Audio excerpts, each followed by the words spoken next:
Hello viewers, welcome to History by HK. Today we uncover the incredible story of the man who tried to conquer the world.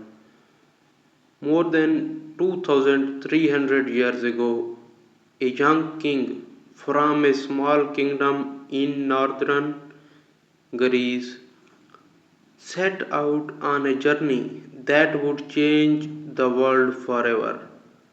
By the age of 30, he had conquered an empire stretching from Greece to Egypt and as far as India. His name was Alexander the Great, a warrior, a strategist, and a dreamer whose ambition knew no limits. Early life of Alexander the Great. Alexander was born in 356 BCE in the city of Pella, the capital of the Kingdom of Macedonia. His father, King Philip II, was a brilliant military leader who united most of Greece under Macedonian rule. His mother, Queen Olympias, told young Alexander stories of Greek heroes, especially Achilles, the mighty warrior of Homer's epics. These tales fired his imagination and convinced him that greatness was his destiny. At the age of 13, Alexander began studying under Aristotle, one of history's greatest philosophers. Aristotle taught him science, literature, and philosophy, but also the idea of a single unified world, a vision that would guide Alexander's future empire rise to power. Tragedy struck when Alexander was just 20. His father Philip was assassinated during a celebration, and the young prince suddenly became a king. Many believed that his unexperienced ruler would be easy to overthrow, but Alexander acted swiftly. He crushed rebellions across Greece and secured his throne with a combination of speed, determination, and charisma. With Macedonia safe, he turned to a far greater dream, his father's unfinished plan to defeat the powerful Persian Empire, the Persian campaign. In 334 BCE, Alexander crossed the narrow waters of Hellespont into Asia with an army of about 40,000 men. His major test came at the Battle of Granissus, where he defeated the Persian governors of Asia Minor and opened the gateway to the east. 1 year later, he faced King Darius III himself at the Battle of Issus. Although outnumbered, Alexander's clever tactics broke the Persian lines and forced Darius to flee, leaving his family behind. This stunning victory sent shockwaves through the ancient world. Alexander then marched south, capturing the rich coastal cities of Phoenicia and finally entering Egypt, where he was welcomed as a liberator. The Egyptians crowned him pharaoh and even declared him the son of the god Amun. Here on the banks of the Nile, he founded a city that still bears his name, Alexandria, which would later become one of the greatest centers of learning and culture in history. With Egypt secure, Alexander turned once again toward Persia.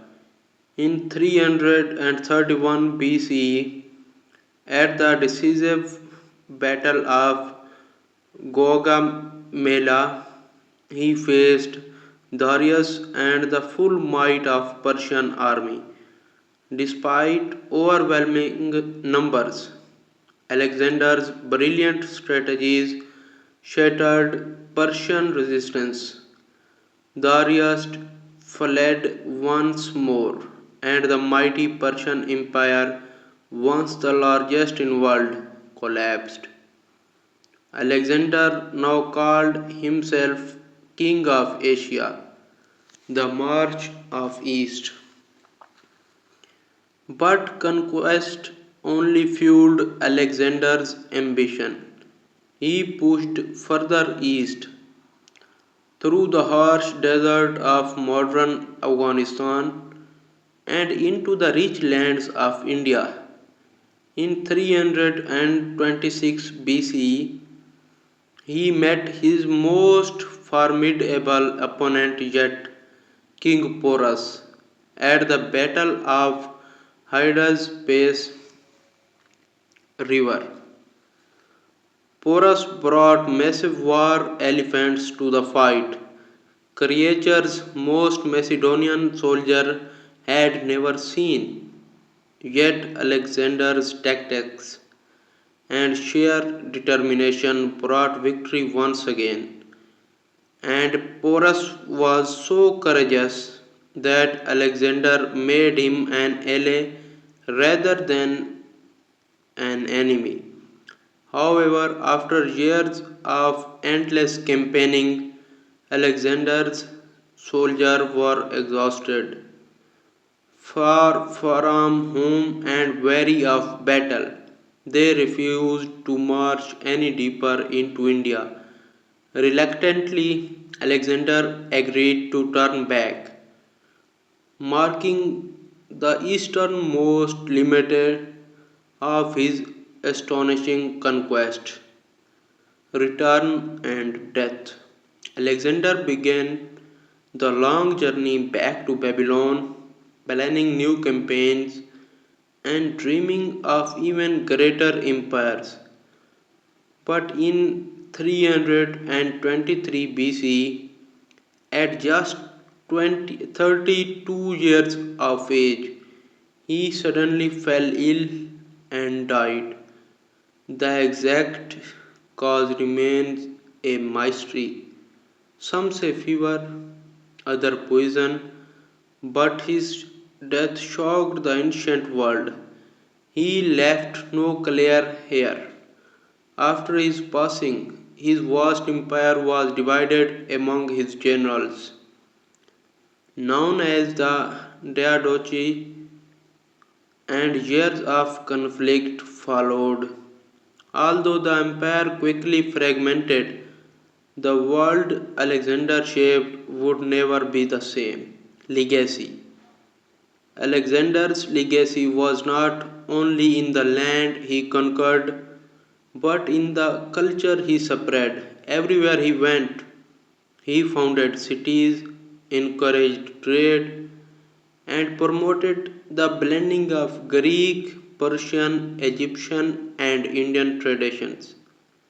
This era, known as Hellenistic Age, became a time of scientific discovery, artistic achievement, and philosophical exchange that influenced civilization for centuries. Let's conclude this conversation. Alexander the Great lived a short life, but in just over a decade, he achieved what few could even dream of. He was a fearless warrior, a brilliant strategist, and a visionary who believed world could be united. Though his empire eventually crumbled, his name and his influence have endured for more than 2 millennia. This was the story of Alexander the Great, the man who sought to conquer the world. Thank you for watching History by HK. If you enjoyed this journey into the past, don't forget to like, share, and subscribe for more incredible stories from history. Until next time, keep exploring the world's greatest moments.